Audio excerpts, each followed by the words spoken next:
오늘 말씀 제목을 한번 따라합시다. 하나님을 원망하지 말라. 우리의 삶을 망가뜨리는 습관이 있습니다.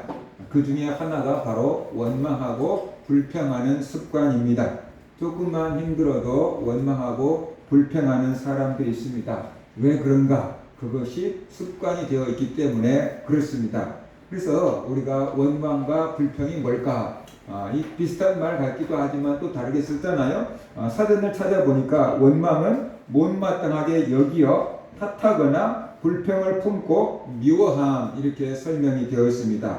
그렇다면 불평은 무엇일까? 마음에 들지 아니하여 못마땅하게 여길, 또는 못마땅한 것을 말이나 행동으로 드러내는 것이 불평이다라고 표현을 하고 있습니다. 그러니까 원망과 불평을 국어사전에서 해석을 설명을 하고 있는데 공통된 점이 뭐냐 그러면 못마땅하게 여긴다라는 것이죠. 뭔가 자기에게 맞지 않아서 못마땅하게 여기고 그것을 또 이게 말이나 행동으로 드러내는 것, 이것이 원망이고 불평이다라고 이렇게 설명을 하고 있습니다. 원망이나 불평 둘 다 뭔가 내 마음에 안 맞고 뭔가 못마땅해서 나오는 감정이다 라고 우리가 볼 수가 있어요. 왜 원망하라고 불평을 할까요? 사람들이 원망하고 불평하는 데는 나름대로 타당한 이유가 있다고 생각하니까 원망하고 불평하겠죠. 이 공평하지 못하다고 생각할 때 원망을 합니다. 마태복음 20장 10절과 14절을 보면은 이 예수님께서 이렇게 말씀을 하셨습니다. 시장에 가가지고 놀고 있는 사람들을 불러서 포도원에 가서 일 좀 하라. 내가 한 데나리온을 줄게. 라고 한 거예요. 아침 일찍부터 와서 일한 사람이 있고 마지막 오후 5시에 와서 1시간만 일한 사람도 있었어요. 그런데 이제 주인이 해가 지니까 마지막 5시에 온 사람부터 불러가지고 5시에 와가지고 6시까지 일했으니까 1시간밖에 일하지 않았잖아요. 근데 그 사람한테 한 달란트를 준 거예요. 그러니까 이제 오전 9시부터 온 사람들 입장에서는 눈이 휘둥그레졌죠. 아니 1시간밖에 일한 사람한테 한 달란트를 하루치 일당을 다 준 거예요. 그러면 우리는 원종이 와서 수고했으니까 우리에게는 더 많이 주겠다라고 생각하고 기대를 하고 있었는데 자기들에게도 똑같이 한 달란트를 준 거예요. 그러니까 기대가 와르르 무너졌잖아요. 그러니까 원망을 했어요. 저 사람은 1시간밖에 일 안 했고 우리는 하루 종일 뜨거운 데서 일했는데 왜 똑같은 돈을 줍니까? 라고 원망하고 불평했어요. 그러자 주님께서 말씀하시기를 내가 니네들을 일을 시킬 때 계약을 맺을 때 한 데나리온 주겠다고 하지 않았느냐? 나는 약속한 대로 한 데나리온을 주었으니까 너희들은 너희 것이나 받아서 가라. 나중에 온 사람 1시간밖에 일하지 않은 사람에게 한 데나리온을 주는 것은 나의 뜻이니라. 내가 선한 일을 했는데 왜 불의하다고 나를 원망하느냐라고 주님께서 말씀을 하신 겁니다. 이 내용은 평생토록 예수를 믿은 사람이 있고 뱃속에서부터 예수를 믿은 사람이 있고 죽기 직전에 병원에서 임종 직전에 예수를 믿고 영접한 사람이 있는데 둘 다 똑같이 천국에 갔다는 거예요. 그러면은 나는 뱃속에서부터 예수를 믿었다고, 나는 평생토록 하나님을 떠난 적이 없다고, 그런데 어떻게 죽음 직전에 예수 믿는 저 사람하고 똑같이 천국에 가냐고. 불공평해요. 그럴 수 있잖아요. 그죠? 그래서 하나님은 평생토록 예수 믿는 사람이나 죽기 전에 예수 믿는 사람이나 똑같이 천국에 들어가는 은혜를 베푸신다. 그것이 하나님의 뜻이다. 라는 그 얘기를 비유를 하고 있는 거죠. 그러면 이제 우리의 마음속에 난 예수 안 믿을 거야. 죽기 직전에 믿을 거야. 마지막에 예수 믿고 좀 가버리지 뭐. 그런 생각을 할 사람도 있지 않겠어요? 사람의 꾀가 한없이 많으니까. 그렇게 생각한 사람, 평생 내 마음대로 즐겁게 신나게 놀다가 죽기 전에 예수 딱 믿고 천국 갈 거야 라고 생각하는 사람들도 있겠지만 언제 죽을 줄 아냐고. 내가 죽기 전에 그런 기회가 올지 안 올지 어떻게 아냐고. 아무도 보장해 줄 수 없는 거잖아요. 그죠? 그래서 우리의 영혼의 생명이 달려있는 것을 가지고 우리가 도박하듯이 하면은 안 되는 거다라는 것이. 아무튼 사람은 불공평하다고 생각이 될 때 원망하고 불평해요. 사도행전 6장 1절에 봐도 초대교회에서 원망하고 불평하는 사건이 벌어졌어요. 하나님의 은혜를 받고 성령이 충만하고 교회가 천국 같고 그처럼 행복한 교회가 없었는데 그 초대교회에서도 원망하고 불평하는 일이 벌어졌어요. 그때 제자가 더 많아졌는데 헬라파 유대인들이 자기의 과부들이 내일의 구제에서 빠짐으로 히브리파 사람을 원망하니 그랬어요. 그러니까 예루살렘 초대교회에 예루살렘 이스라엘에서 태어나서 이스라엘 땅에 살고 있는 사람들도 있었고 이방 땅에서 이스라엘로 다시 돌아와서 고국으로 돌아와서 살고 있는 성도들도 섞여 있었는데 가난한 사람들을 교회에서 구제한 거예요. 이렇게 매일매일 먹고 살 수 있는 것을 구제해 준 거예요. 그런데 히브리파 사람들 원래부터 그 이스라엘 땅에 있었던 사람들에게는 딱딱 맞게끔 구제가 갔는데 이제 이방 땅에서 들어온 헬라파 유대인들에게는 구제 헌금이 안 간 거예요. 그러니까 이 사람들 입장에서 어떻게 돼요? 우리가 헬라파라고 차별한다라고 생각한 거죠. 그래서 원망하고 불평을 했던 거지요. 그래서 사도들이 우리가 이 일을 하다가 보니까 원망과 불평이 난다. 이 일을 잘할 수 있는 사람을 세우자. 그래가지고 사도들은 빠지고 최초의 7명의 집사를 세워서 그 일을 감당하게 한 것이 집사의 시작이다라고 우리가 볼 수가 있는 거죠. 사람들은 뭔가가 불공평하다, 내가 뭔가 차별대우 받고 있다라고 생각할 때 원망하고 불평하다라는 거죠. 정규직과 비정규직이 있는데 정규직보다 비정규직이 오히려 더 힘든 일, 굳은 일 막 하는데 월급이나 보너스나 아무튼 복지는 훨씬 적게 받는 경우들이 많잖아요. 그러니까 비정규직에 있는 사람들 입장에서는 원망과 불평이 많을 수밖에 없는 거죠. 우리가 지들보다 더 힘든 일을 해. 우리가 더 어려운 일을 해. 근데 쟤들은 정규직이라고 놀면서 우리보다 더 많은 복지 혜택도 받고 더 많은 돈도 받고. 그러니까 그들 입장에서 불공평하다고 생각하니까 어떻게 돼요? 원망하고 불평을 하게 된다라는 것이. 세상에는 이런 일들이 많아요. 공평하지 않아요. 불공평한 일들이 많아요. 특별히 자기 입장에서 보면 더 불공평한 일들이 많아요. 그래서 우리가 원망하고 불평할 때가 많아요. 학교에서도 원망할 때도 있고 일터에서도 원망할 때가 있고 가정에서도 원망하고 불평할 때도 있고 우리가 교회에서도 원망하고 불평할 때도 왜 내만 열심히 일해야 돼? 라고 우리가 원망하고 불평하기도 한다는 것입니다. 그 다음에 우리가 힘들고 어려운 일을 당할 때 원망하고 불평합니다. 남들은 다 행복하게 사는 것 같은데 나만 이렇게 고난을 당하고 나만 이렇게 힘든 것 같고 그럴 때 왜 나만 이런 고난을 당해야 하느냐고 우리가 원망하고 불평할 때도 있다는 거죠. 하나님이 계시면 어떻게 이럴 수 있냐라고 우리가 원망하고 불평할 때도 있다라는 것이. 그래서 내가 볼 때는 다른 사람들은 다 행복하게 살아가는 것 같은데 나만 고난이 끝이 없어. 나만 계속 고난을 당하는 것 같아. 그러니까 하나님 계시면 왜 이런 일이 있냐고 그러면서 힘들고 어려울 때 우리가 원망해. 간단하게 말하면 우리가 태풍 오기 전에는 엄청 날씨가 덥다 못해 뜨거웠잖아요. 그러면 날씨가 왜 이렇게 뜨거운 거야? 라고 우리가 원망하고 불평해. 또 태풍이 와고 홍수가 나고 막 그냥 이재민이 발생하고 그러면 도대체 하나님이 계시면 왜 이렇게 막 이런 일을 하냐고. 그러니까 또 우리가 하나님을 향해서 원망하고 불평해. 비가 와도 원망하고 불평하고 뜨거워도 원망하고 불평하고 불쾌지수까지 올라간다 그러잖아요. 그러니까 우리가 막 그냥 틈만 나면 막 원망하고 불평을 하게 되는 거죠. 왜냐면 전기값까지 올라가고 에어컨도 마음대로 틀 수가 없으니까 날은 더운데 에어컨 트는 것도 부담스러우니까 또 원망하고 불평하고 투덜거리고 그렇게 살아가고 있습니다. 또 세 번째는 우리의 마음이 들지 않기 때문에 원망하는 거예요. 아까 제가 얘기했잖아요. 원망과 불평 공통점은 못마땅하게 여겨 그랬잖아요. 그러니까 왜 못마땅하냐 그러면은 자기 마음이 안 들기 때문이잖아요. 결국 내 뜻대로 안 되기 때문에 원망하고 불평하는 거예요. 그런데 세상 일이 내 뜻대로 되는 일이 많겠습니까? 내 뜻대로 안 되는 일이 많겠습니까? 대통령이라고 막 한 나라에서 최고의 자리에 있는 사람인데 대통령도 자기 뜻대로 안 되는 게 많지요. 백성들에게 욕을 겁나게 얻어먹죠. 그쵸? 위에 있는 사람들 막 잼버리 때문에 막 욕 굉장히 많이 얻어먹죠.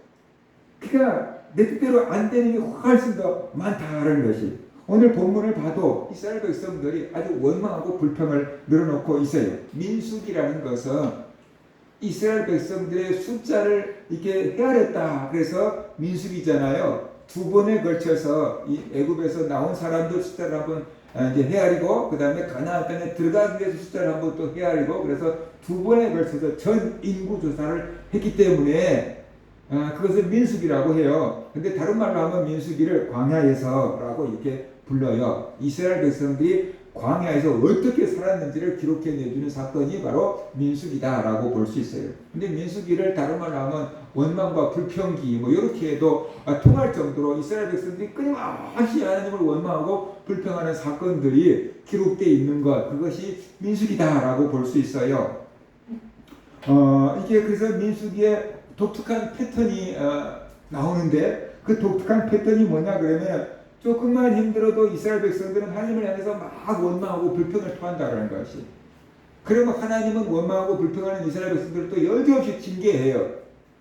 그리고 또 징계를 받으면 이 사람들이 또 회개를 해요. 그러다가 또 어려운 일을 만나면 또 원망하고 불평해요. 그리고 또 징계를 받아요. 그러니까는 틈만 나면 원망하고, 원망하면 징계하고, 징계 받으면 또 회개했다가 또 살만하면 또 원망하고, 그것이 민수기의 아주 사이클처럼 이렇게 돌아가고 한 10번 정도 돌아가는 사이클이다라고 이렇게 볼 수가 있어요.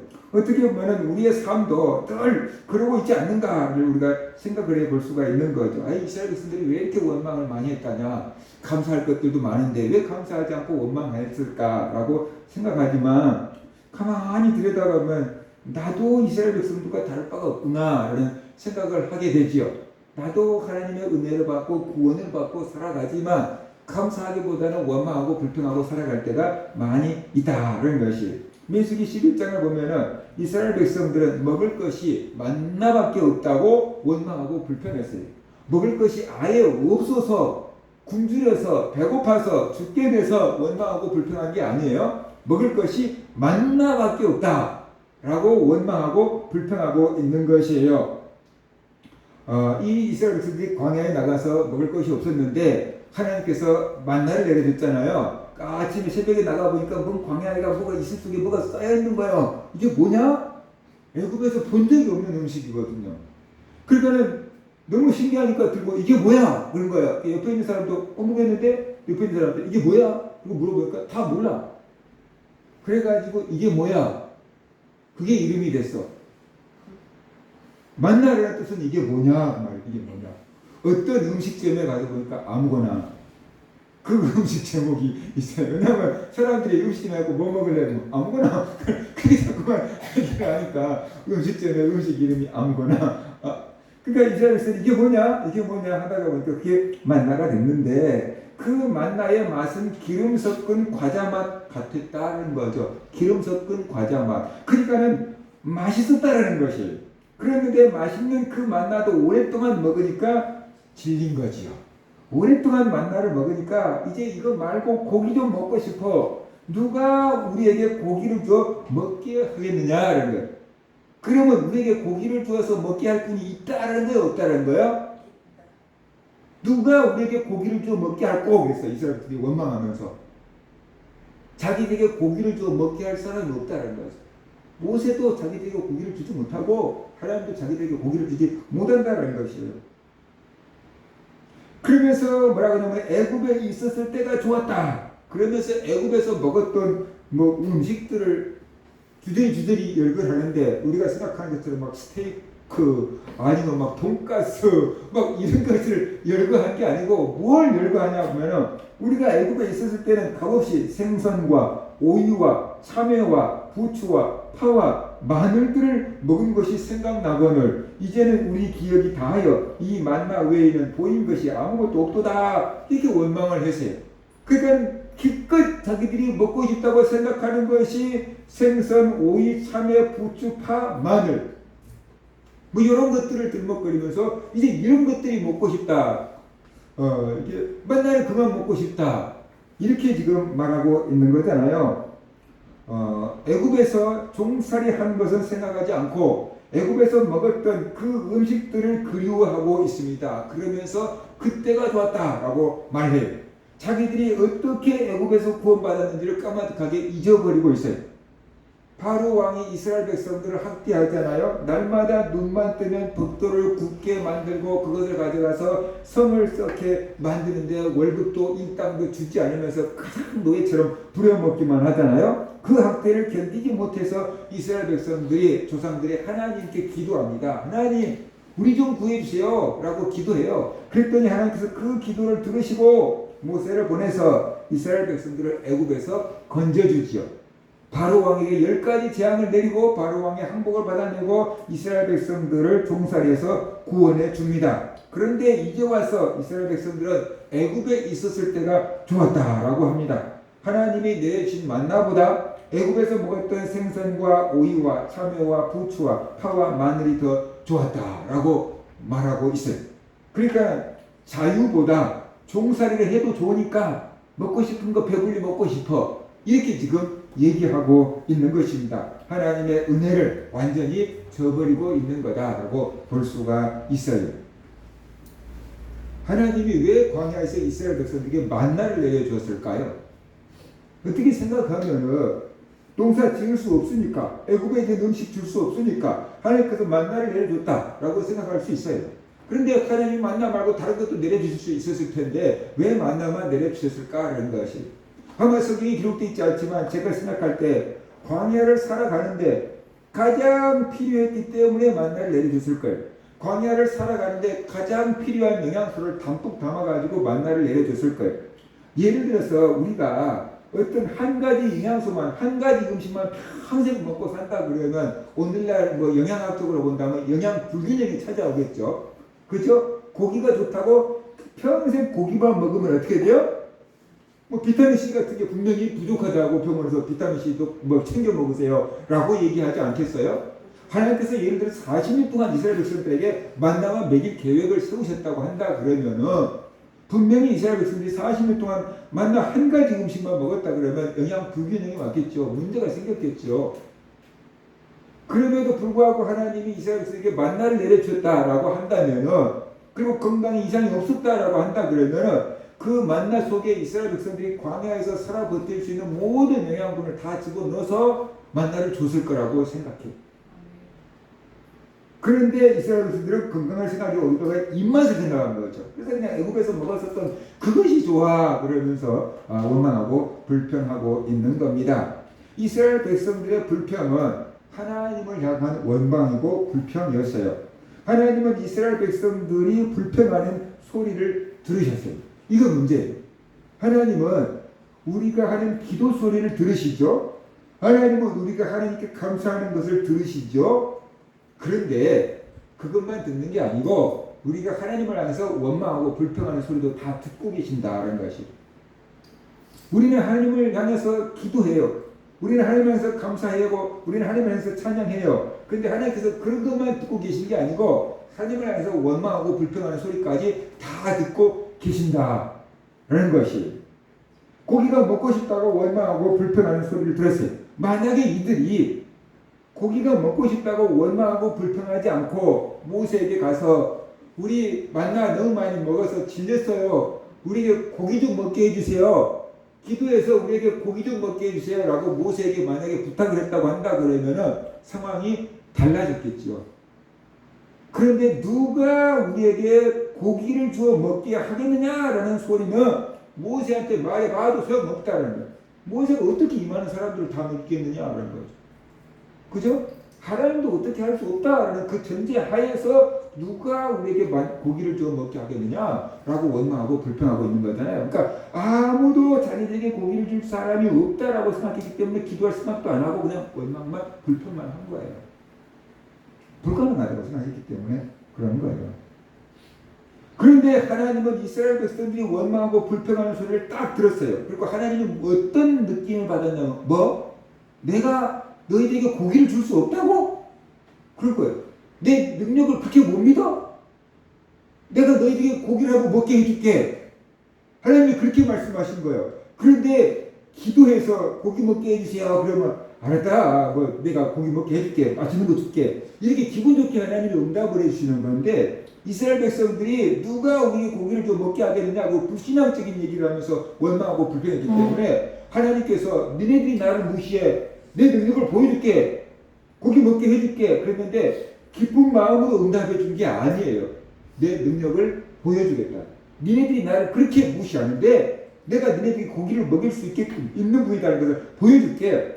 그러면서 하나님이 말씀을 하신 거예요. 하루 이틀 고기를 먹게 해준 게 아니고 한 일주일, 2주일 고기를 먹게 해준 게 아니고 입에서 질려먹고 이제 고기도 먹기 싫어요. 만나 먹기 싫다고 했던 그 입술이 고기도 먹기 싫어요. 질렸어요. 한 달 동안 먹게 해줄게. 그렇게 하나님이 말씀하고 계시는 거예요. 내 능력은 니네들 고기 한 끼 먹여주는 게 아니고 한 달만도 먹여줄 수 있다. 내 능력을 보여주마. 하나님께서 오기가 활동하시는 것 같아요. 하나님께서. 내 능력을 그렇게 봅니다. 한번 보여주마. 그렇게 말씀하신 거예요. 한 달간을 고기를 먹여서 입에서 냄새가 나게끔 고기를 먹여주마 라고 말씀하셨어요. 기분 좋은 응답이 아니에요. 근데 모세가 그 딱 하나님 말씀을 듣고 모세가 뭐라고 대답하냐 그러면 모세가 이르되 나와 함께 있는 이 백성의 보행자가 60만 명이 온데 주의 말씀이 한 달 동안 고기를 주어 먹게 하겠다 하시오니 그들을 위하여 양떼와 소떼를 잡은들 족하며 바다에 모든 고기를 모은들 족하오리까 그랬어요. 이렇게 많은 사람들을 어떻게 한 달간 고기를 먹여줄 수 있습니까? 양떼를 잡아도 안 되고 소떼를 잡아도 안 되고 바다에 있는 모든 고기를 몰아와도 부족할 겁니다 라고 모세가 말했어요. 왜? 지금 저 백성들 고기를 못 먹어서 안달인데 그냥 못 먹었던 고기를 먹게 하면 어떻게 돼요? 평상시보다 몇 배는 더 먹을 건데 그죠? 그러니까 60만인데 불가능합니다 라고 말했어요. 사실 장정만 20살 이상 남자들만 60만 명이었으니까 여인들과 애들까지 합친다면 적어도 200만 300만은 됐을 건데 그 200만 300만 된 사람들을 고기를 먹여준다고는 얼마나 먹이겠습니까? 얼마나 많은 사람들을 먹여야만 되겠습니까? 제가 종신 신대원 다닐 때 목사님들이 한 번씩 설교를 하러 와요. 일주일에 한 번씩 외부에서 목사님들 설교하러 오는 날이 있어요. 그러면 그 목사님들이 설교하러 올 때 후배들 앞에 설교하러 오는데 빈손으로 절대 못 오잖아요. 그러니까 그 목사님들이 올 때는 적어도 거기에 있는 신학생들 점심을 한 끼 다 쏠 정도의 뭔가를 갖고 와요. 그래서 점심을 쏴요. 그 교회에서. 그러니까 뭐 예배 딱 마치면 바로 점심시간인데 목사님은 예배 딱 마치면 식당에서는 뭐냐면 목사님이 준비한 이게 삼계탕이 준비가 되고 있어요. 그러면 총신 신대원이 1, 2, 3학년이 있는데 3학년은 서당동 캠퍼스에 다녔고 1, 2학년은 양재에 있으니까 양재에 있는 한 학년에 700명씩 배우면 1400명이잖아요. 1학년, 2학년만 있어도 1400만 마리. 삼계탕 닭이 1400마리가 와야 돼. 거기다가 인삼 한 뿌리씩 집어넣으려면 인삼도 1400뿌리가 와야 돼. 그걸 돈으로 딱 갖다가 식당에 있는 주방장한테 미리 딱 맡겨놓고 설교 한 편 하러 오는 거예요. 그리고 목사님이 여기 양식뿐만 아니라 유기 양식도 준비해놓고 오는 거죠. 유기 양식도 준비해가지고 오는 거예요. 그러니까 설교 끝나면 이제 식당에 가면 이제 삼계탕 또 어떤 교회에서는 또 와갖고 막 권사님들이 와가지고 막 거기에다가 막 과일까지 다 이렇게 막 하나씩 다 음료수까지 다 제공해주는 데들이 있어요. 쉽지 않을 거예요. 1400명에게 점심 한 끼 대접한다 그러면 쉽지 않을 거예요. 그런데 남자 장정만 60만, 여자와 아이들까지 한다면 200만에서 300만 된 사람들을 배불리 먹인대요. 고기를. 근데 그것이 한 끼가 아니고 한 달간이래요. 그러면 얼마나 많은 고기를 해야 되겠어요. 그러니까 모세가 생각할 때 제일 많은 고기는 양떼, 소떼. 근데 저거 갖고도 한 달간은 먹을 수 없다는 거죠. 그 바다에 있는 모든 고기를 다 잡아와도 한 달 안에 우리가 다 먹어 치울 수 있을 것 같습니다. 그 굶주린 백성들이 한 달 안에 다 먹어 치워볼 것 같습니다. 그렇게 지금 얘기를 하고 있는 거예요. 하나님의 종으로 부름받아서 하나님의 능력을 애굽에 보이고 그 능력을 직접 체험했던 모세도 믿지 못했어요. 하나님이 한 달간 고기를 먹여준다는 말씀을 믿지 못했어요. 왜 그랬냐? 이스라엘 백성들이 너무 많았기 때문에. 저 많은 사람들이 어떻게 다 먹이냐? 그렇게 생각을 했던 거예요. 그런데 예수님이 오병 이어의 기적을 행하실 때도 제자들이 똑같은 반응을 보여요. 예수님 주변에 많은 사람들이 모여 있었는데 저녁이 됐는데 먹을 게 없는 거예요. 그러니까 어떻게 해요? 어떻게 해요? 그러니까 이거 뭐 가서 사 먹게 해주세요. 사 먹게 할 뭐 음식점도 없어요. 그러니까 예수께서 너희가 가서 먹을 걸 줘라 라고 얘기해요. 그러니까 뭐 어떻게 이것들을 먹입니까? 그렇죠? 그래서 빌립이 말했어요. 우리가 각 사람이 조금씩 그냥 뭐 음식 맛만 보게 한다 해도 200데나리온의 떡이 부족할 겁니다 라고 얘기했어요. 200데나리온. 한 데나리온이 노동자 하루 품삯이었잖아요. 그러니까 오늘날 뭐 노동자들 뭐 30만 원 받다고 20만 원만 친다고 해봅시다. 20만 원 하루 일당을 20만 원으로 친다고 하고 200데나리온 나오면 4천만 원이 넘어요. 근데 4천만 원어치 음식을 샀는데도 조금씩 맛만 보게 한다고 해도 4천만 원 갖고도 부족해요 라고 얘기를 한 거예요. 그런데 누군가가 와가지고 그렇게 얘기해요. 안드레가 한 아이가 있는데 볼떡 5개하고 물고기 2마리 조그만 도시락 하나 갖고 있습니다. 근데 이것이 뭐 이만한 사람에게 뭐 간에 기별이나 가겠습니까? 그렇게 얘기한 거예요. 그죠? 실질적으로 보면은 뭐 작은 도시락 하나 갖고 5천 명이나 되는 사람이 있는데 간에 기별이나 가겠냐고 말이죠. 그런데 예수님께서 그것을 가지고 축사하시고 제자들에게 나눠주시니까 남자 장들만 5천 명이 넘는 사람들이 먹었고 거기에 여자들도 애들도 있었겠죠. 그리고 12바구니나 남았다. 하나님의 능력은 이 정도고 예수님의 능력은 이 정도다. 그런 것을 우리가 알 수가 있는 거죠. 결국 하나님은 이스라엘 백성들에게 한 달간 먹을 수 있는 고기를 제공을 해 주었는데 양떼도 아니고 소떼도 아니고 바다 물고기도 아니고 그러니까 모세가 말한 거 다 뺀 거예요. 왜? 모세가 믿음이 없었잖아요. 그래가지고 양떼를 잡아도 안 돼. 그러니까 하나님께서 그래 양떼 안 한다. 소떼를 잡아도 안 돼. 그러니까 소떼 안 한다. 바다 모든 물고기를 잡아도 안 된다. 바다 물고기도 안 한다. 그러면 거기가 이제 어디 있겠어요? 육해공군 중에서 육군 뺐어. 해군 뺐어. 그러니까 이제 뭐가 남았어요? 공군을 불러와야 돼. 그래서 하나님께서 그냥 바람을 일으켜가지고 메추라기를 몰고 왔다. 모세 너 이거 생각 못했지. 너는 소떼하고 양떼하고 물고기만 생각했지. 나한테는 공군도 있다. 그러면서 하나님께서 메추라기를 몰고 왔는데 바람이 여호와에게서 나와 바다에서부터 메추라기를 몰아 진영 곁 이쪽 저쪽 곧 진영 사방으로 각기 하루길 되는 지면 위 2규빗쯤 내리게 한지라. 백성이 일어나 그 날 종일 종야와 그 이튿날 종일토록 메추라기를 모으니 적게 모은 자도 10호멜이라. 그들이 자기들을 위하여 진영 사면에 펴 두었더라 라고 말하고 있어요. 규빗이라는 것은 이스라엘 백성들이 하는 오늘날 말하는 우리가 재는 척도 자 같은 건데 한 규빗은 이 팔꿈치에서부터 가운데 손가락까지 길이가 한 규빗이에요. 그러니까 사람마다 조금씩 다르겠죠. 키 큰 사람은 한 규빗이 크지만 작은 사람은 작겠죠. 근데 보통 어른들 이게 손으로 재니까 한 규빗이 45cm 정도 되는 걸로 쳐요. 그런데 2규빗쯤 정도 메추라기가 쌓였대요. 땅에서. 그러니까 쉽게 말하면 땅에서부터 약 90cm 정도 될 때까지 메추라기가 쫙 다 이렇게 쌓였는데 하루길쯤 남자가 하루 동안 갈 수 있는 거리만큼 다 쌓여 있는 거예요. 그냥 땅바닥에 뭐 한두 개 있는 게 정도가 아니고 이게 첩첩이 쌓여가지고 한 90cm 정도 쌓인 것이 하루길 갈 정도까지 메추라기가 쫙 어마어마하게 쌓여 있는 거예요. 모세가 생각지도 못하고 이스라엘 백성들이 생각지도 못한 일을 하나님께서 하신 거예요. 이스라엘 백성들이 메추라기 고기를 배부르게 먹었어요. 그리고 감사했어요. 그랬으면 얼마나 좋겠어요.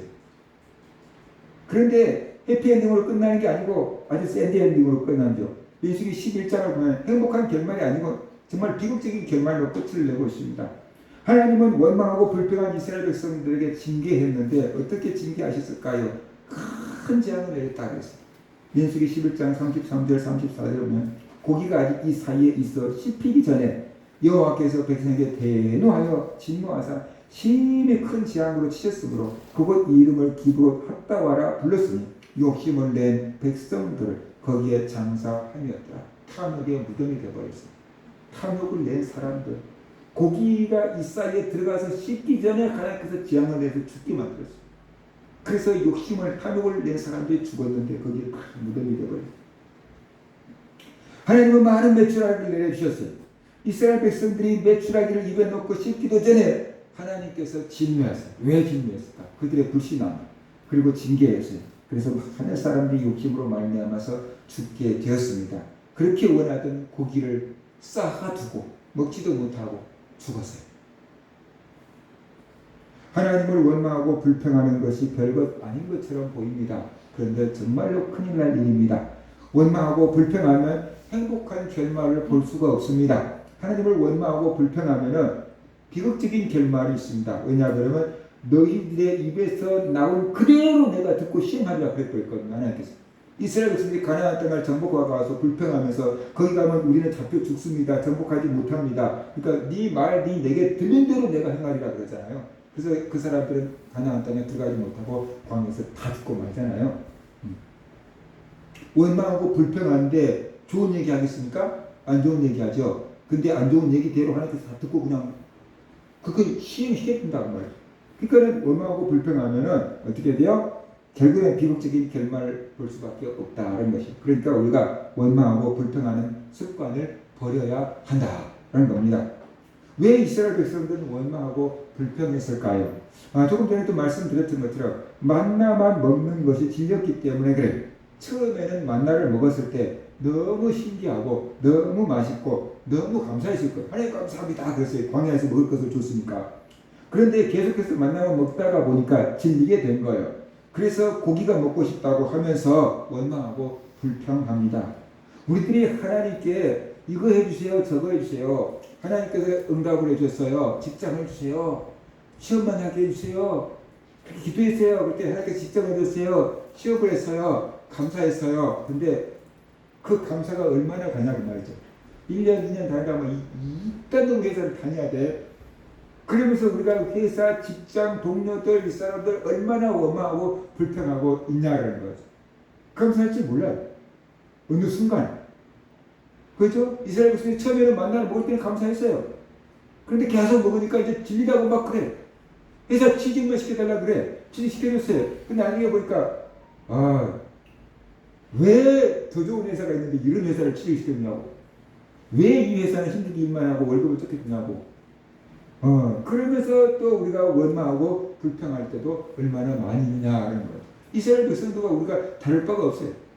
이 사람하고 평생 좋으니까 이 사람하고 살면 행복할 것 같으니까 이 사람하고 결혼하게 해주세요. 그래서 결혼하면서 하나님이 짝지어준 사람입니다. 그런데 나중에 보니까 왜 저런 사람을 만나게 하고 이렇게 불행하게 살아야 되는지 모르겠다고 또 우리가 원망하고 불평하며 살아갈 때도 굉장히 많이 있다라는 것이에요. 그 다음에 섞여 사는 무리가 원망하고 불평하는 말에 감염되었기 때문에 그렇습니다. 4절을 보니까 그들 중에 섞여 사는 다른 인종들이 탐욕을 폭로해 이스라엘 자손도 다시 울며 이르되 누가 우리에게 고기를 주어 먹게 하랴 라면서 하나님을 원망하고 불평을 했어요. 조금 전에도 이스라엘 백성들이 하나님을 원망하고 불평했거든요. 그래서 그냥 불이 나가지고 하나님 앞에서 불이 나와가지고 이스라엘 백성들 막 살으니까 이스라엘 백성들이 너무 무서워가지고 모세한테 가갖고 막 잘못했습니다. 막 우리 회개합니다. 막 기도해 주세요. 저 불이 꺼지게 해주세요. 그러니까 하나님께서 모세가 기도하니까 하나님께서 그 불을 꺼주셨어요. 그래서 재앙이 지나갔어요. 휴, 이제 살았다. 이제 조금 이제 한숨 쉬고 정신 돌리고 있는데 같이 섞여 사는 애굽에서 같이 나왔던 이방 잡족들이 이스라엘 백성이 아닌 다른 민족들이 이스라엘 백성을 따라서 나와버린 거예요. 그들이 이제 먹을 게 없다고 만나 먹기 싫다고 원망하고 불평을 하거든요. 그런데 이스라엘 백성들이 그 사람들이 원망하고 불평하는 소리를 딱 들으니까 갑자기 조금 전까지 먹었던 만나인데 이제 먹기가 싫은 거예요. 갑자기 조금 전까지 맛있게 먹었는데 이제 만나 질린다고 만나 먹고 싶지 않다고 애굽에서 먹었던 고기 맛이 생각난다고 이방인들이 그 섞여서 있던 여러 민족들이 원망하고 불평하는 소리를 들으니까 이스라엘 백성들도 갑자기 만나가 먹기 싫은 거예요. 이거 말고도 먹을 게 없어. 그러면서 원망하고 불평하게 된 거예요. 그러니까 이 섞여 사는 무리가 다른 인종들이 탐욕을 품고 음식에 대한 탐심을 품고 원망하고 불평하니까 그 소리를 듣고 이스라엘 백성들도 갑자기 만나에 대해서 거부 반응이 탁 생겨버렸어요. 맛집이다. 텔레비전 나온 맛집이다. 그러면 가서 먹으면서 막 진짜 맛있다고 막 그러는데 이게 또 막 원산지를 속였대 하고 소문나면 어쩐지 이상하더라. 뭐 이렇게 되는 거예요. 사람들이 참 이상해. 분명히 맛있게 먹어놓고 어쩐지 이상하더라. 또 이렇게 되는 거죠. 그러니까 만나를 맛있게 먹었는데 만나 맛없다고 원망하고 불평하는 사람들 얘기를 딱 들으니까 갑자기 자기들 또 만나가 싫어진 거야. 그래서 그냥 막 울면서 하나님한테 막 원망하고 불평하게 되었던 것입니다. 그래서 원망, 불평은 이렇게 전염돼 버려요. 어떻게 원망합니까? 다시 울며 이르되, 다시 울며, 그 전에 앞에서 또 울며 원망하고 불평했어요. 그래서 막 불이 붙어서 막 재앙을 당했어요. 그래갖고 혼나갖고 정신 좀 차리고 있었는데 옆에 있는 사람들이 또 원망하니까 다시 울며 누가 우리에게 고기를 좀 먹게 하랴 라고 원망했어요. 왜 울었을까요? 원망하고 불평하면서 여러분이 운 적 있습니까? 그냥 원망하고 불평하면 속에서 막 화딱지가 나니까 막 원망하고 불평할 텐데 화딱지 나는 눈물이 안 나잖아요. 화딱지가 나면 눈물이 안 나잖아요. 근데 이 사람들이 울면서 원망하고 불평했어요. 그 소리가 뭘까요? 울었다는 소리는 자기 신세를 한탄하고 비관하면서 우는 거예요. 쉽게 말해 우리나라 막 사람들 한다면 아이고 내 팔자야, 아이고 내 팔자야, 이 광야에서 벗어날 수도 없고 항상 이 만나만 먹어야 되고 아이고 내 팔자야 망했어. 그러면서 우는 거예요. 자기 신세를 한탄하고 원망하고 우는 거다라는 것이. 그래서 하나님이 이들의 원망을 듣고 이스라엘 백성들을 징계합니다. 근데 왜 징계했냐라는 것이. 우리가 생각할 때 아니 원망하고 불평하고 그럴 수도 있지. 원망하고 불평하는 게 뭐 이렇게 큰 잘못이라고 하나님께서 재앙을 내리는데 그것도 큰 재앙을 내리시냐. 하나님께서 그냥 노를 바라신 것도 아니고 아주 진노하셨다 그러는데 도대체 원망하고 불평하는 게 뭐 이렇게 잘못이라고. 뭐 도둑질을 했냐, 살인죄를 지었냐, 우상을 섬겼냐, 그것도 아닌데 원망하고 불평 좀 했다고 그렇게 하나님께서 고기가 있어 있는데 씹지도 못하게끔 죽여버리냐. 하나님 정말 무자비하다 라고 생각할 수도 있거든요. 왜냐하면 우리는 원망하고 불평하는 것이 얼마나 큰 잘못인지 몰라요. 그럴 수 있는데 뭐 그렇게 생각해요. 근데 하나님은 가볍게 여기지 않았다는 거예요. 그래서 진노하셨고 큰 재앙을 내리신 건데 왜 그랬을까?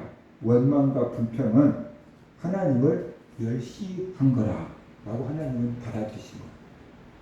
민수기 11장 20절을 보면은 이는 너희가 너희 중에 계시는 여호와를 멸시하고 그 앞에서 울며 이르기를 우리가 어찌하여 애굽에서 나왔던가 함이라 이렇게 말씀하고 있습니다. 그러니까 너희 중에 계신 여호와를 멸시했다라고 했어요. 이스라엘 백성들이 원망하고 불평한 것은 단순한 원망과 불평이 아니었다는 것이, 그것은 이스라엘 백성들 가운데 계신 여호와를 멸시한 거라고 하나님은 받아들이신 걸. 이스라엘 백성들은 지금 자기들이 하나님을 멸시한 거라고 생각도 않고 그냥 입에서 나온 대로 원망하고 불평을 했을 거예요. 그런데 하나님은 그 원망과 불평을 들으시고 니네들이 나를 멸시해? 그런 반응을 보이셨다는 거예요. 왜냐 그러면 너희들을 만들고 너희들을 택하고 너희들을 구원해 준 이가 난데 누가 우리에게 고기를 주어 먹게 하겠느냐. 차라리 애국에 있었을 때가 좋았어 라고 이렇게 말했기 때문에 그것은 하나님을 향한 원망이고 불평이고 그것은 하나님의 능력을 무시하고 멸시한 거라고 생각을 한 거예요. 그래서 하나님이 진노하십니다. 하나님을 무시하고 계세요. 여러분을 누가 무시하고 멸시하면 기분 좋겠습니까? 그럴 수도 있지 라고 넘어갈 사람이 많겠습니까? 아니면 네가 뭔데 나를 무시해? 그런 반응을 보일 사람이 많겠습니까? 하나님이 너희들이 나를 원망하고 불평한 것은 나를 멸시하는 거다. 감히 하나님을 멸시해? 그렇게 된 거예요. 그래서 이스라엘 백성들이 진노하신 거다라고 볼 수 있습니다. 그 다음에 애굽에서 나온 것을 후회했기 때문에 그래요. 우리가 어찌하여 애굽에서 나왔던가 그랬잖아요. 그러면서 이스라엘 백성들은 후회했어요. 하나님이 애굽에서 이스라엘 백성들을 구원해 주셨는데 이것을 원망한 거예요. 애굽에 있었을 때가 좋았다는 말은 이런 뜻이 담겨 있어요. 왜 우리를 애굽에서 구원해 주었습니까? 그런 것이. 이렇게 고생시킬 거라면 왜 우리를 애굽에서 구원해 주었습니까? 고기도 줄 수 없다 그러면 왜 우리를 애굽에서 구원해 주었습니까? 차라리 가만 놔두지. 이렇게 말하고 있는 거예요. 자식들 중에서 가끔 나에게 제대로 해주지 못할 거면 왜 나왔습니까? 라고 막 배에 드는 자식도 있잖아요. 부모들이 뭐라고 대답해야 돼? 네 같은 놈이 나올 줄 몰랐으니까 그래야 돼. 이게 이스라엘 백성들이 하나님께 하는 것이 그거예요. 아니 왜 이렇게 고생시킬 거라고 광야에서 고생시킬 거라고 왜 우리를 구원해 줬습니까? 이렇게 지금 하나님한테 따지고 있고 원망하고 불평하고 있는 거잖아요. 이것이 바로 하나님을 무시한 거라는 것이. 하나님의 구원을 이제 그냥 어떻게 돼요? 하찮게 여겨버리고 있는 것입니다. 이런 것이 하나님의 능력을 믿지 못한 불신앙이었고 이것이 하나님의 마음을 아프게 했고 그래서 하나님의 징계를 당하게 된 거다라고 볼 수 있어요. 잠언 19장 3절에 보면 사람이 미련함으로 자기 길을 굽게 하고 마음으로 여호와를 원망하느니라 그랬어요. 자기가 미련해서 잘못된 길을 갖고 잘못된 선택을 해놓고 결과가 안 좋게 나오니까 하나님의 계시면 어떻게 이러냐고 원망하고 불평한다 라는 거예요. 자기가 잘못한 것은 생각 안 하고 하나님을 원망하고 불평한다 라는 거예요.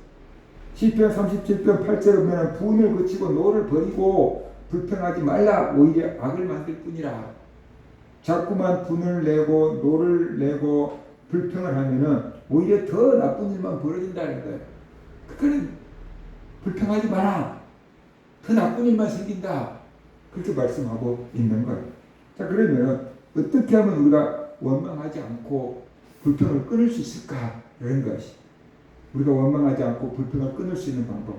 세 가지를 얘기하고 싶은데, 첫 번째로, 원망하고 불평하는 사람을 멀리 해라. 이런 것이. 왜 원망하고 불평하는 사람을 멀리 해야 되는가? 습관적으로 원망하고 불평하는 사람이 있어요. 교회에서도 원망하고 불평하는 사람이 있어요. 누가 그러냐? 예수 믿기 전에 세상에서 원망하고 불평하는 습관을 갖고 있었던 사람들, 그 다음에 두 번째 시험 든 사람. 이 사람들은 아주 원망하고 불평을 아주 그냥 선수급으로 해요. 어떤 사람이 그런 얘기를 했습니다. 원망대학교 불평학과를 수석으로 졸업했다고. 어떤 선교사님이 자기가 예전에 원망대학교 불평학과를 수석으로 졸업했다고.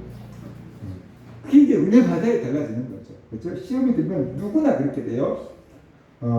왜 원망하고 불평하는 사람은 멀리 해야 하냐면요. 원망하는 사람은 책임감이 없는 사람이기 때문에 그래요. 원망은 남의 탓을 하는 겁니다. 나 때문이 아니고 너 때문에 이렇게 됐다는 것입니다. 그래서 원망은 결국에는 환경 탓, 사람 탓, 세상 탓, 더 나가면 하나님 탓 하는 거예요. 그러니까 자기 책임이 하나도 없다는 거예요. 다 너 때문에 이렇게 됐고 환경 때문에 이렇게 됐고 하나님 때문에 이렇게 됐다라는 것이 원망이고 불평이에요. 아담과 하와를 봐도 그랬잖아요. 왜 선악과를 따먹었느냐라고 하나님이 물으시니까 아담이 하나님이신 저 여자가 주어서 먹었습니다 그랬잖아요.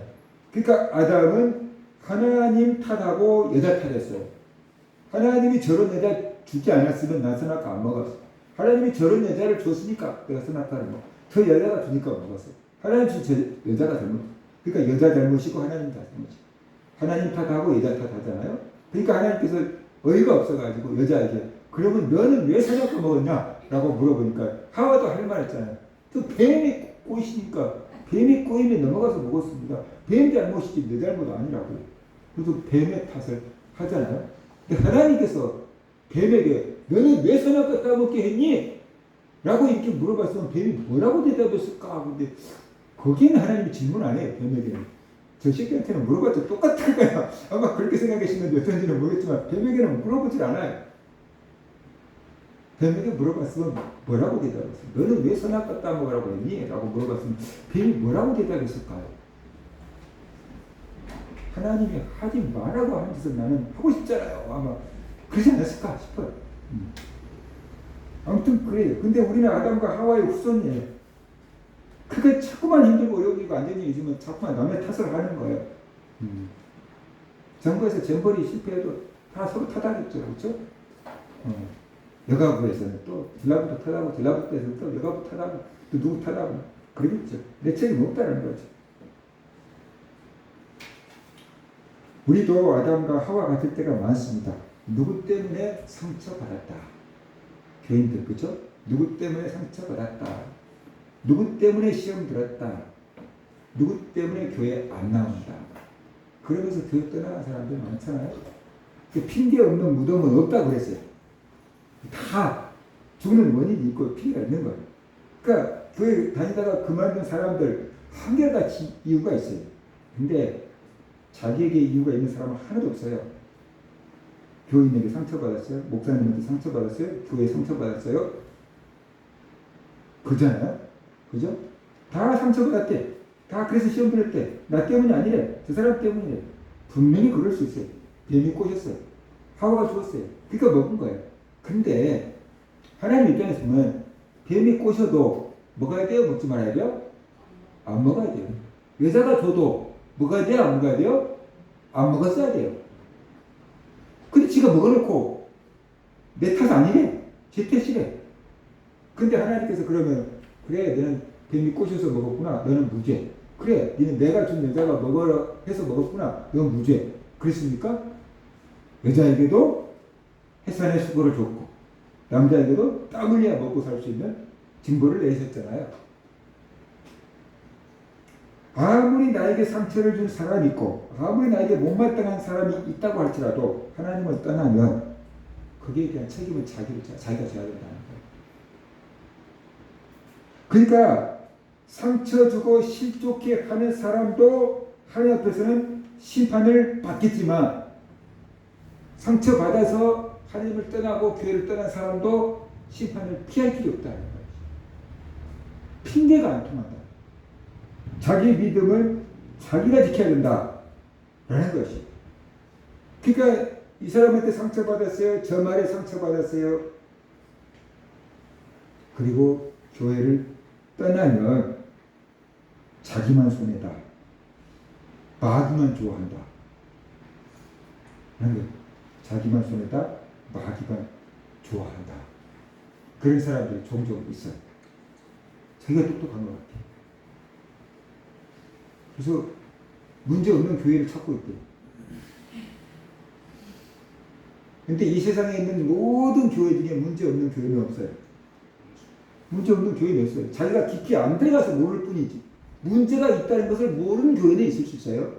근데 속속이 파보면 문제 없는 교회는 없어요. 그러면 딱 간단하게 얘기하면 그러면 당신에게는 문제가 없습니까? 문제 없는 교회를 찾고 있는 그 사람에게 당신은 문제 없습니까? 당신은 죄 안 짓습니까? 당신은 허물이 없습니까? 당신처럼 죄 짓고 당신처럼 허물이 많고 당신처럼 부족한 사람들이 모여 있는 곳이 교회예요. 그죠? 근데 어떻게 교회에 문제 없는 교회를 찾나는 거예요? 어떻게 완벽한 교회를 찾나요? 그것은 죽은 다음에 천국 갈 때 완벽한 교회를 만날 수 있겠지. 이 세상에 살아있는 동안에는 완벽한 교회는 없어요. 나중에 전화해가지고 전도하는 교회 그 타이밍에 전화해가지고 자기가 몇 년째 교회에 방황하고 있다고 전화했는데 그런 사람이 있더라고요. 그래서 다른 사람 전도할 수 있는 기회까지 다 뺐고 그 전화 들으면서 나는 이렇게 생각했어요. 지가 목회해보지. 그렇게 이 교회 비판하고 저 교회 비판하고 이런 문제 있어서 교회 안 가고 저 교회 저런 문제 있어서 교회 안 간다고 자기 혼자서 예수 믿는다고 그 사람 전화 들으면서 내가 저 정도 어려운 사람이면 자기가 신학 공부해서 그렇게 완벽한 교회를 만들어 보면 좋겠는데 자기가 신학 공부해서 그렇게 완벽한 교회를 좀 세워보지. 자기가 완벽한 교회를 찾는 것보다 자기가 신학 공부해갖고 목사 돼서 교회 세우는 게 더 빠를 것 같아요. 자기 의에 빠져져 있는 거예요. 그게 지혜롭고 똑똑한 것 같은데 그게 아닐 수 있다. 그런 것이. 그래서 많은 사람들이 교회 떠나가요. 상처받았대요. 교회 문제 있대요. 교회에서 상처 주는 건 잘못입니다. 교회에서 문제가 있어서 성도들 실족하게 하는 건 잘못입니다. 거기에 대한 책망과 심판을 받을 겁니다. 그런데 그렇다고 떠나갔다고 해서 하나님의 심판이 면제되는 것은 아니다. 자기도 그에 대한 또 심판을 받아야 된다. 피차간에 손해보는 일이에요. 그러니까 우리가 그런 잘못은 하지 말아야 돼요. 그래서 원망과 불평을 늘어놓고 사는 사람은 책임감이 없는 사람이에요. 그런 사람과 함께하면 나도 책임감이 없어져요. 그런 사람과 함께 하지 마라 그런 것입니다. 그 다음에 두 번째, 원망과 불평은 전염돼요. 우리 코로나로 3년 동안 마스크 쓰고 있었잖아요. 전염력이 굉장하잖아요. 그렇죠? 우리 가족도 4명이 다 걸렸지만 내가 의사한테 가서 그랬어요. 진짜 억울해요. 왜요? 우리 밥도 다 따로 먹었거든요. 마스크 끼고 살았거든요. 어디서 오만는지 몰라요. 그랬어요. 그때 의사 선생님이 이렇게 얘기했어요. 그만큼 전염력이 강하다는 거 아닙니까? 그만큼 전염력이 강하다. 보이지도 않는데 대단하잖아요. 그죠? 우리는 밥도 다 따로 차려서 따로 먹었어요. 잠도 따로 4명이 다 따로 잤어요. 코로나 이후에 부부가 따로 살지 않아요. 4명이 다 따로 잤어요. 마스크 다 차례씩 끼고 살았어요. 그런데 전염됐다. 무섭잖아요. 근데 코로나만 전염력이 강한 게 아니고 원망과 불평도 전염력이 있어요. 그래서 누군가가 내 주변에서 원망하고 불평하면요, 나의 시선이 안 좋은 것, 원망과 불평거리로 냅다 꽂혀버려요. 그것만 보여요. 그래서 나도 모르게 원망하고 불평하게 돼요. 그러니까 이 석계산의 무리가 원망하고 불평하기 전에는 이스라엘 백성들이 만나를 먹어도 질리지 않았거든요. 그냥 맛있게 먹었거든요. 그런데 저기서 만나 맛없다고 하니까, 만나가 귀엽다고 하니까 갑자기 나도 만나가 먹기 싫은 거예요. 그래서 막 원망하고 불평하는 거예요. 안 좋은 쪽에 딱 시선이 고정돼 버리는 거예요. 그래서 우리가 원망하고 불평하는 사람 옆에 있으면 나도 감염돼요. 시험된 사람 옆에 있으면은 시험된 사람이 목사 원망하지, 교인 원망하지, 교회 원망하지, 불평하지 막 그러거든요. 그렇잖아요. 교회가 완벽한 거 아니라 그랬잖아요. 교회는 좋은 점도 있고 안 좋은 점도 있어요. 근데 시험된 사람은 안 좋은 점만 자꾸 얘기해요. 좋은 점은 절대 안 봐요. 근데 그 사람 보시면 나도 교회에서 안 좋은 점이 자꾸만 보인다고요. 그죠? 여러분들 피를 나는 가족이에요. 근데 피를 나는 가족인데 못마땅한 점이 없습니까? 안 좋은 점이 없습니까? 좋은 점만 있습니까? 가족이라고? 가족이라도 안 좋은 점이 많잖아요. 근데 그냥 사랑은 허물을 덮어주는 거라고 했잖아요. 안 좋은 점도 있지만 참고 가는 것이고 허물을 덮어주고 가는 것이죠. 그것이 사랑이고 그것이 가족인 것이죠. 그래서 우리는 원망과 불평하지 않으려면 원망하고 불평하는 사람을 멀리 해야 된다. 그러면 멀리 할 수 없는 사람이라고 한다면 어쩔 수 없이 회사에 붙어 있어야 될 사람이고 어쩔 수 없이 교회에 붙어 있어야 될 사람이고 어차피 가족에 붙어 있는 사람이 원망하고 불평한다 그러면 우리가 어떻게 해야 되느냐? 얘기거리를 바꿔야 되는 거예요. 그 사람이 원망하고 불평할 때 그 정도는 됐고 그 얘기는 그만하고 다른 얘기하자. 그러면서 우리가 원망과 불평거리를 바꿔버려야 됩니다. 다른 얘기거리로 바꿔버려야 되는 거예요. 그런데 그걸 가만히 듣고 있으면 계속 쏟아져 나와요.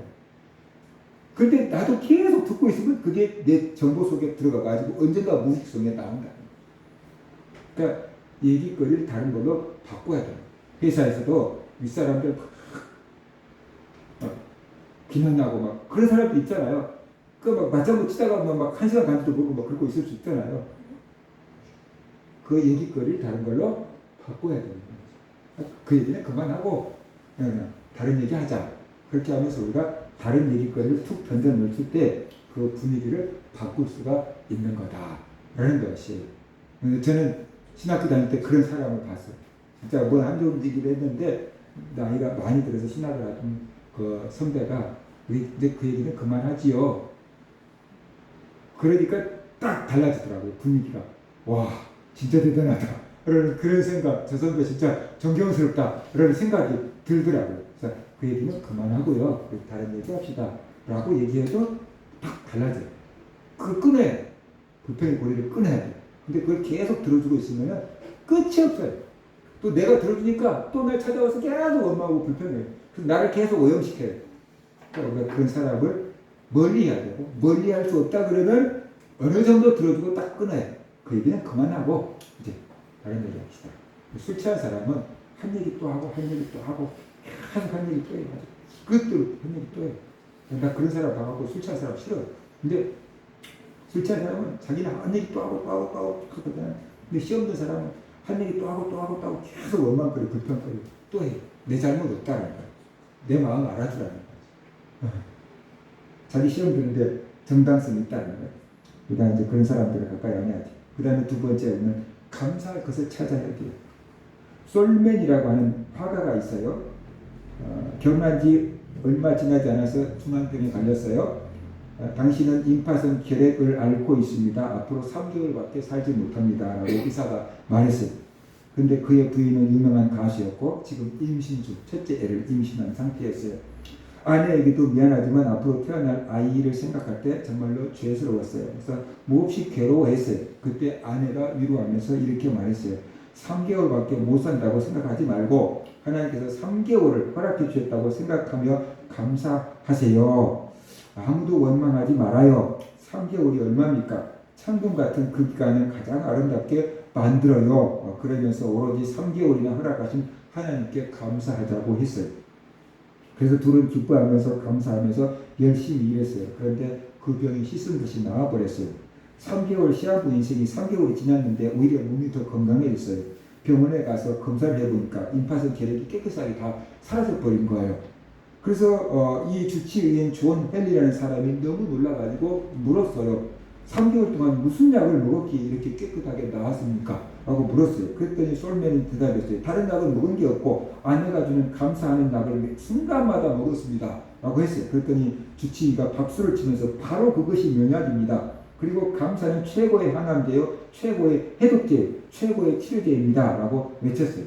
그가 그린 그림이 유명한 게 있는데 예수님의 얼굴이다 라고 하는 그 그림이 있어요. 보통 사람들은 예수님의 얼굴을 그릴 때 아주 자비로운 분으로 고난당한 예수님의 얼굴을 그리는데 이분은 아주 지도력 있고 강한 인성을 지닌 인물로 표현을 했는데 이 그림이 유명해져서 수백만 장이 인쇄되었고 오늘날도 많은 가정에 걸려있대요. 근데 뭐 작아서 보일지 모르겠지만 이렇게 예수님의 옆모습을 그린 것, 이 사람이 그린 그림이에요. 인터넷에 찾아보면은 솔맨의 그 예수님의 얼굴 이렇게 치면은 인터넷에 그림이 뜨는데 이 사람이 이렇게 예수님을 그렸어요. 원망하는 사람은 시선이 항상 원망거리, 불평거리만 찾아서 헤매요. 원망거리, 불평거리만 찾아서 헤매요. 기자들은 항상 사건, 사고만 찾아서 헤매요. 그죠? 그러니까 원망하는 사람은 항상 원망거리, 불평거리만 찾아서 헤매는 거예요. 그러니까 그 시선이 원망과 불평거리만 딱 보는 눈이 어느 순간에 만들어져 버려요. 그럴 때 우리가 감사를 하다가 보면은 감사한 것만 찾아서 볼 수 있는 눈이 딱 열려요. 그래서 원망하고 불평하는 사람은 항상 악조건 속에서 살고 있는 게 아니고 감사하는 사람은 항상 풍요로운 삶에서만 살고 있는 게 아니고 그 무엇을 찾느냐 하는 시각이 만들어져 있기 때문에 그래요. 그러니까 술 좋아하는 사람은 술집만 보여요. 목사는 교회만 보여요. 애들은 게임방만 보일 수 있어요. 주부들은 마트만 보일 수 있어요. 그것처럼 다 있는데 뭐를 보느냐가 다른 거예요. 그래서 원망하고 불평하는 사람은 늘 원망거리만 불평거리만 보여요. 그러니까 원망하고 불평하는 거예요. 근데 감사는 원망과 불평거리를 죽이는 백신이에요. 감사해버리면 원망과 불평이 씨가 싹 다 죽어요. 그래서 우리는 감사거리를 찾아서 감사하면 이것이 원망과 불평거리를 죽이는 백신이다 라고 생각하고 감사해야 돼요. 그러면은요 몸의 병도 나았고요, 마음의 병도 나았고요, 영혼의 그 시험거리도 치료가 되는 것이에요. 그래서 범사에 감사하라 그랬어요. 근데 시험 든 사람은 범사에 원망해요. 그게 자기한테 그거밖에 안 보이니까 그러는 거예요. 그래서 우리가 감사하는 습관을 기르어야 돼요. 그럴 때 우리가 원망과 불평을 이길 수 있다. 그 다음에 세 번째 마지막, 하나님의 뜻이 있겠지. 이렇게 생각해야 돼. 하나님의 뜻이 있겠지. 사람은 누구나 자기 뜻대로 되기를 원해. 그런데 내 뜻대로 된 것만이 항상 좋은 것은 아니에요. 다 내 뜻대로 되기를 원해요. 근데 내 뜻대로 되는 것만이 항상 좋은 게 아니에요. 자기 뜻대로 되면요, 교만해져요. 자기 뜻대로 되면 교만해져요. 자기 뜻대로 되면요, 하나님을 의지하지 않아요. 자기 뜻대로 되면요, 타락할 가능성이 많아져요. 왜냐하면 인간의 마음은 근본적으로 죄에 물들어져 있기 때문에 그래요.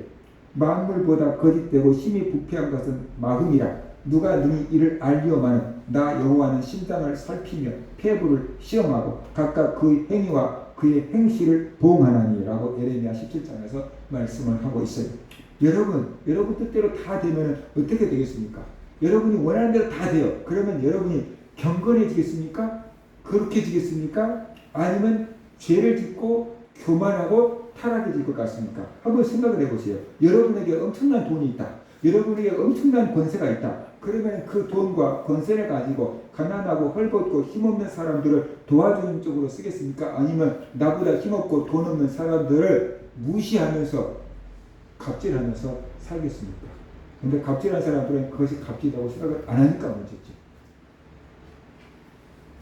우리가 정말로 냉정하게 우리 자신을 돌아본다 그러면, 우리에게 돈이 있고 우리에게 권세가 있다면 지금 갑질한다고 우리가 비난하고 있는 사람들과 같은 일을 하고 있을 수가 있어요. 우리가 그럴 수 있어요. 사람의 마음에는 죄성이 있어요. 아무리 그럴싸해 보이는 사람 마음에도 죄성이 있어요. 그러니까 영적으로 보면은 자기 뜻대로 되는 것이 반드시 좋은 건 아니에요. 근데 우리는 내 뜻대로 안 될 때 원망하고 불평해요. 내 뜻대로 되면 절대로 원망하고 불평 안 해요. 내 뜻대로 안 되기 때문에 원망하고 불평하는 거예요. 근데 우리가 때로는 내 뜻대로 되지 않을 때 그것이 하나님의 뜻일 수도 있어요. 내 뜻대로 되지 않지만 하나님의 뜻대로 되고 있으면 그걸로 우리가 오케이 해야 될 때가 있어요. 내 뜻대로 되는 게 중요한 게 아니고 하나님의 뜻대로 되는 게 중요해요. 그래서 예수님도 나의 원대로 마옵시고 아버지의 원대로 되기를 원하나이다 라고 기도한 거지요. 내 뜻대로 되지 않을 때 오히려 우리가 하나님을 찾고, 내 뜻대로 되지 않을 때 하나님을 만나고, 내 뜻대로 되지 않을 때 회개하고, 내 뜻대로 되지 않을 때 영원한 생명을 얻게 된다라는 것입니다. 그래서 하나님은 모든 것이 합력해서 선을 이루게 하십니다. 예수 믿는 내가, 기도하는 내가, 헌신하고 봉사하는 내가 내 뜻대로 안 될 때는 하나님의 뜻이 있겠지. 이렇게 생각하고 가야 돼. 만약에 내 뜻대로 안 된다 그러면 내가 하나님 앞에서 뭐 잘못한 거 없는가, 회개할 거 없는가 돌아보고, 잘못한 거 회개할 거 있으면 회개하고 바로 잡아야 돼요. 아니면 또 지혜를 받아야 돼요. 내 뜻대로 안 된다 하면 뭔가 할 수 있는 지혜를 주세요. 지혜를 구하고 다른 방법이 없을까 찾아봐야 돼요. 그래도 내 뜻대로 안 된다 그러면은 하나님 뜻이 있겠지. 생각해야 돼. 하나님 뜻이 있겠지. 우리가 모르는 하나님 뜻이 있겠지. 그렇게 하면은 우리 속에 있었던 원망과 불평이 쫙 가라앉아요. 하나님의 뜻이 있겠지. 그렇게 생각하면은 우리 속에 올라온 원망과 불평이 쭉 가라앉아요. 근데 다 내 뜻대로 인생을 살려고 하다가 보니까 원망과 불평이 막 올라오는 거예요. 근데 내 뜻대로 되는 것보다 하나님 뜻대로 되는 것이 우리에게는 더 좋아요. 왜냐하면 우리는 하나님의 선하심을 믿기 때문에. 우리는 한 치 앞밖에 못 보지만 하나님은 어떻게 돼요? 우리 인생 전체를 내다보고 있기 때문에. 그래서 내 뜻대로 되는 것보다 하나님 뜻대로 되는 것이 훨씬 더 좋기 때문에 하나님은 내 뜻대로 안 되게 하실 때가 있어요. 그래서 우리는 내 뜻대로 안 될 때 그냥 바로 원망하고 불평하지 말고 한 번 더 생각하고 회개할 것 없나? 아니면 다른 방법은 없나? 하나님 지혜를 주세요. 그렇게 해보고 그래도 내 뜻대로 안 되면은 하나님 뜻이 있겠지 하고 참고 기다릴 필요가 있어요. 하나님 뜻대로 뭔가 하나님 뜻이 있을 거야 하고 참고 기다려 보라라는 것입니다. 그럴 때 우리가 원망과 불평이 누그러지면서 평온을 되찾을 수가 있다는 것입니다. 우리는 하나님의 선하심을 믿습니다. 하나님이 나보다 나를 더 사랑하신다는 것을 믿습니다. 하나님의 계획이 있습니다.